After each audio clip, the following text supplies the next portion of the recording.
Assalamualaikum warahmatullahi wabarakatuh. Alhamdulillahirrabbilalamin. Puji syukur kehadirat Allah subhanahu wa ta'ala.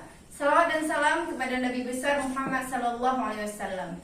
Baiklah ibu-ibu, apa kabar hari ini? Alhamdulillah sehat ya. Semoga kita selalu diberikan kesehatan.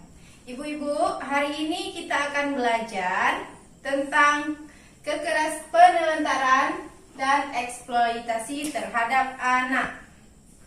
Nah, sekarang sebelum kita lanjut ke sesi 12 pencegahan penelantaran dan eksploitasi, saya tanya dulu kepada ibu-ibu pembelajaran kita di pertemuan yang lalu. Coba, ada yang ingin menjelaskan? Baiklah, pada minggu yang lalu kita sudah membahas apa itu anak, hak-hak anak, bagaimana itu kekerasan terhadap anak. Jadi, anak itu adalah seseorang yang belum berusia 18 tahun dan yang masih dalam kandungan. Adapun hak-hak anak adalah yang pertama hak hidup, yang kedua hak tumbuh kembang, hak untuk dilindungi dan hak untuk berpartisipasi. Nah, sekarang kita masuk ke pencegahan penelantaran dan eksploitasi. Nah, tujuan kita mempelajari ini adalah setelah mengikuti pembelajaran ini, ibu-ibu diharapkan mampu memahami, menjelaskan, mengidentifikasi, dan memberikan contoh konkret mengenai cara mencegah penelantaran dan eksploitasi terhadap anak.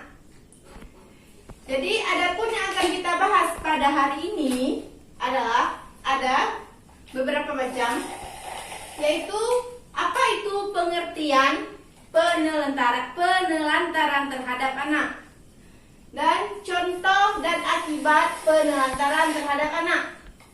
Yang ketiga, cara mencegah penelantaran terhadap anak.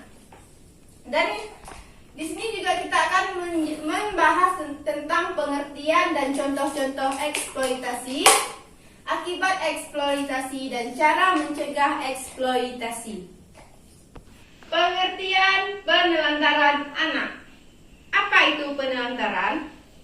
Penelantaran adalah, ini menurut pengertian ya Ibu, tidak dilakukannya kewajiban dan tanggung jawab orang tua dalam memenuhi kebutuhan dasar anak secara wajar, termasuk kasih sayang dan perhatian. Lalu, bagaimana itu yang dimaksud dengan anak terlantar? Menurut pasal 1 Undang-Undang 4 tahun 1979, anak terlantar adalah anak yang karena suatu sebab orang tuanya melalaikan kewajibannya, sehingga kebutuhan anak tidak dapat terpenuhi dengan wajar, baik secara rohani, jasmani maupun sosial. Contoh-contoh penelantaran. Contoh-contoh penelantaran ada banyak. Yang pertama adalah tidak memberikan makanan yang sehat, aman, dan bergizi. Nah, ternyata ibu-ibu, dengan kita tidak memberikan makanan yang sehat dan aman dan bergizi, itu juga termasuk penelantaran. Selanjutnya, tidak diberikan tempat tinggal dan pakaian yang layak. Tidak pernah diberi waktu dan kesempatan bermain.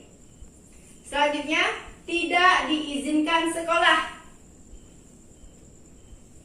Tidak melakukan imunisasi terhadap anak. Tidak ke posyandu untuk menimbang berat dan ukur tinggi badan. Nah, jadi kenapa posyandu diwajibkan dalam kitab PKH? Karena posyandu itu merupakan salah satu hak anak. Tidak dibawa berobat ke puskesmas atau layanan kesehatan lain ketika anak sakit. Berarti membiarkan anak sakit tanpa dibawa berobat, itu juga termasuk penelantaran. Tidak mendukung pendidikan anak. Contoh misalnya, yang kita kan wajib sekolah itu dari SD, SMP, SMA. Misalkan anak menginginkan sekolah, sedangkan orang tua tidak mendukung anak untuk sekolah karena beberapa alasan. Kebanyakan itu adalah alasan ekonomi. Itu juga termasuk penelantaran, karena kita sudah tidak bertanggung jawab terhadap hak anak. Nah, selanjutnya adalah tidak memberikan kasih sayang, tidak memberikan perhatian, tidak mendengar pendapat anak, tidak memberikan kesempatan beribadah. Alhamdulillah untuk daerah kita di sini, kalau urusan beribadah, memang dari kita sendiri meminta anak untuk beribadah. Tidak mengenalkan nilai-nilai baik dan buruk. Tidak mengajarkan untuk menghargai orang atau berhubungan dengan orang lain. Ditinggal sendiri. Nah, ternyata ditinggal sendiri itu juga termasuk penelantaran anak. Bagaimana maksud ditinggal sendiri? Misal, ibu dengan bapak ke sawah dan membiarkan anak tinggal sendiri di rumah, itu termasuk penelantaran. Solusi terbaiknya adalah antarkan kepada saudara yang bisa dipercaya. Ketiga adalah didiamkan dalam kurun waktu tertentu. Di sini didiamkan. Seorang anak itu tidak boleh didiamkan karena dia akan merusak batinnya. Yang selanjutnya adalah tidak diperdulikan, dan banyak lainnya yang termasuk penelantaran anak. Nah, setelah penelantaran itu akan menyebabkan beberapa akibat. Akibat dari penelantaran itu adalah pertama, putus sekolah. Sangat disayangkan jika seorang anak itu putus sekolah, karena di era globalisasi ini yang sangat perlu adalah sekolah. Selanjutnya adalah kurang gizi. Kita kan sudah membahas di pertemuan yang lalu tentang gizi dan kesehatan. Nah, gizi anak itu dimulai dari 1000 pertama kehidupan. Jika ibu sudah melanggar hak anak dari pertama 1000 hari kehidupan, itu akan menyebabkan anak kekurangan gizi sampai nanti dia dewasa.